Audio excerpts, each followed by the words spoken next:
असफलता एक चुनौती है, उसे स्वीकार करो। असफलता एक चुनौती है, उसे स्वीकार करो। क्या कमी रह गई देखो और उसमें सुधार करो। यूं ही किसी की जय जयकार नहीं होती और कोशिश करने वालों की कभी हार नहीं होती। आपका फिर से एक बार स्वागत है हमारे आपके अपने YouTube चैनल टारगेट विद एके में। आज हम शुरू करने वाले हैं कि सरल लोलक के अवर्तकाल का व्यंजक कैसे निकाला जाता है। अब फिर से उसी बात की गारंटी है कि अगर आप वीडियो के लास्ट तक बने रहें तो आज के बाद आपको कभी भी इस टॉपिक पर दोबारा पढ़ने या सुनने की जरूरत नहीं होने वाली है।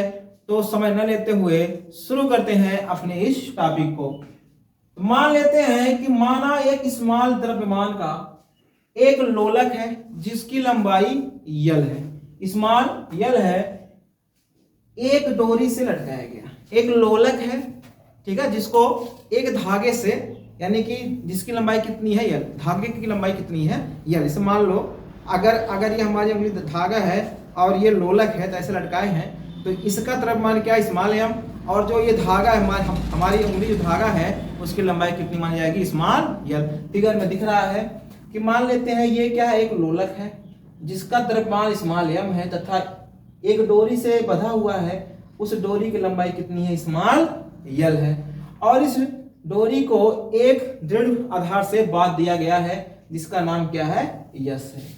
अगर हम इसको थोड़ा सा खींच के छोड़ देते हैं तो ये सरल लोलक गति करने लगेगा। जैसे घड़ी का पेंडुलम होता है, आपने देखा होगा, ऐसे ऐसे, या जब चलते हैं तो हाथ जब ऐसे गति करता है, ये क्या होता है, ये सब गतियां कैसी होती हैं, आवर्ती गति होती है। तो हम लोग देख रहे हैं, तो मान लेते हैं माना माध्य स्थिति से थीटा कोणीय विस्थापन की स्थिति में गोलक का रेखीय विस्थापन कितना है, यक्स है। यानी कि यहां से खींचे इधर लाने के लिए तो थीटा कोण में कितना विस्थापन हुआ, यक्स। अब इसको अगर यहां से खींच के छोड़ेंगे तो ये वापस आता है, तो वापस लाने के लिए कोई बल तो लगता होगा, क्योंकि वो वापस आने के लिए कोई ऑटो तो लेगा नहीं, क्योंकि उस लोलक के पास किराए का पैसा नहीं है। तो कैसे वापस आ रहा है, उस पे कोई ना कोई बल कार्य कर रहा होगा, और उस बल का नाम क्या है, mg sin थीटा, जो उसे पुनः साम्य स्थिति में लाने का प्रयास करता है। यानी उसे कहता है कि तुम कहां जा रहे हो, फिर से वापस आओ, तुम कहां जा रहे हो, फिर से वापस आओ। कौन कहता है, mg sin थीटा। किसको कह रहा है, लोलक को कह रहा है, मेरे भाई मेरे दोस्त मुझे छोड़ के मत जा, कि तेरे बिन जिंदगी अधूरी है।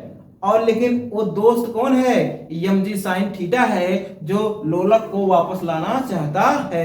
यानी कि mg sin थीटा लोलक को साम्य अवस्था में लाने का प्रयास करता है, परंतु mg cos थीटा जो तनाव होगा डोरी, क्योंकि जब अगर मान लो यहां है डोरी, अब इसको अगर आपने ऐसे गति किया तो इसमें क्या आएगा, तनाव आएगा। उस तनाव को कौन बैलेंस कर रहा है, mg cos थीटा टी को बैलेंस कर रहा है, और mg sin थीटा उसको फिर पुनः साम्य अवस्था में लाने का प्रयास कर रहा है। तो चित्र में हम लोग देख लेते हैं, चित्र में बल mg का घटक mg cos थीटा तनाव टी के विपरीत कार्य करता है, तथा बल mg sin थीटा गोलक को साम्य स्थिति में लाने का प्रयास करता है। तब इस स्थिति में गोलक पर कार्यरत प्रत्यानयन बल बराबर होगा -mg sin थीटा। माइनस क्यों आया, क्योंकि विपरीत लग रहा है। जब लोलक को छोड़ा गया तो लोलक जाना चाह रहा था इधर, लेकिन mg cos थीटा उसको ला रहा है इधर, तो विपरीत होने की वजह से यहां पर क्या लगाना पड़ रहा है, माइनस। फिर हम लोग अगर इस वाले त्रिभुज में देखें और साइन थीटा का इस्तेमाल करें तो थीटा के सामने होता है लंब, और लंब की लंबाई कितनी है, मान लो x, और ये क्या हो गया, हमारा कर्ण हो गया। तो साइन थीटा बराबर क्या होता है कि लंब बटा कर्ण, और चूंकि थीटा अत्यंत छोटा है तो हम लोग थीटा बराबर x/l भी मान सकते हैं।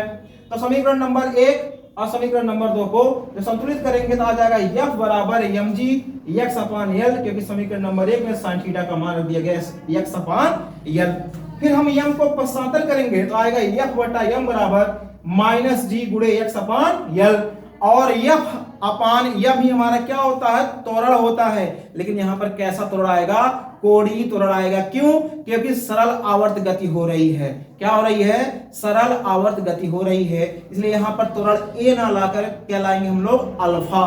तो यानी कि f बटा m त्वरण के बराबर होगा, जिसे हम लोग क्या कहेंगे, अल्फा। तो अल्फा बराबर हो जाएगा -g गुणे x/l। अब पश्चांतर कर देंगे, अल्फा को उधर हम लोग भेजेंगे, देखो हो गया अल्फा बटे एक्स। देखो एक्स को इधर लेकर आ रहे हैं, एक्स को यहाँ से उठाए इधर से ले आए, ठीक है। यहाँ से जैसे मोकलाएंगे क्या हो जाएगा, हर हो जाएगा। तो क्या हो जाएगा, अल्फा बटे एक्स बराबर माइनस जी अपान एल।